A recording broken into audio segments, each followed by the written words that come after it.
یہ وہ پہلی برٹش نو مسلم خاتون تھیں جو حج پر گئی تھیں۔ لیڈی ایولین کوبولڈ جو وکٹورین دور کی ایک معزز خاتون تھیں، 1933 عیسوی میں حج ادا کیا، جس کے لیے انہیں لندن میں سعودی عربیہ کے وزیر سے خاص اجازت لینی پڑی، کیونکہ اکثر غیر مسلم یورپین اپنی مہم جوئی کے بارے میں لکھنے کے لیے مکہ جاتے تھے۔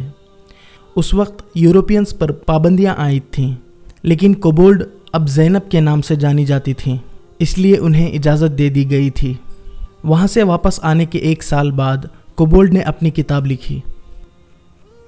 میں مکہ کی مسجد میں تھی اور کچھ وقت کے لیے میں اپنے ارد گرد کے ماحول میں کھو گئی، کیونکہ اس جگہ نے مجھے حیرت میں ڈال دیا تھا۔ میں نے اتنے عظیم الشان منظر کا تصور کبھی نہیں کیا تھا۔ کوبولڈ نے اپنی جوانی کا زیادہ تر وقت الجیریا اور قاہرہ میں گزارا تھا، جہاں وہ مسلم آیا کے ہاتھوں پلی بڑھی۔ میرے لیے خوشی کی بات یہ تھی کہ میں اپنی آیا سے چھپ کے اپنے الجیرین دوستوں کے ساتھ مسجد جاؤں، اور لاشعوری طور پر میں دل سے تھوڑی سی مسلمان تھی۔ انہوں نے باقاعدہ طور پر اپنے مسلمان ہونے کا اعلان نہیں کیا تھا۔ جب کئی سال بعد پوپ نے ان سے پوچھا کہ کیا وہ کیتھولک ہیں، تو انہوں نے جواباً عرض کیا، کس چیز کی مجھ پر ملکیت ہے میں نہیں جانتی، جیسا کہ میں نے کئی سالوں تک اسلام کے بارے میں سوچا بھی نہیں تھا۔ ایک چنگاری دل میں بھڑکی اور پھر میں نے ارادہ کیا کہ اسی وقت اسلام کے بارے میں پڑھوں گی۔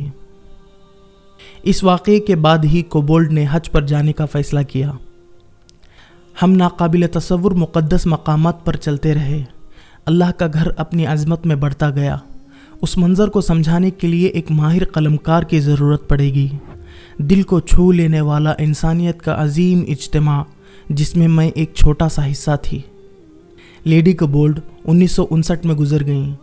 زندگی میں ہی اپنی جاگیر میں ایک پہاڑی کی بلندی پر اپنی قبر کی جگہ کا انتخاب کیا اور وصیت کی کہ ان کا جنازہ صرف اسلامی طریقے کے مطابق پڑھایا جائے، اور ساتھ میں یہ بھی وصیت کی تھی کہ ان کی قبر کے کتبے پر قرآن کی یہ آیت کندہ کروائی جائے، اللہ نور السماوات والارض، اللہ آسمانوں اور زمین کا نور ہے۔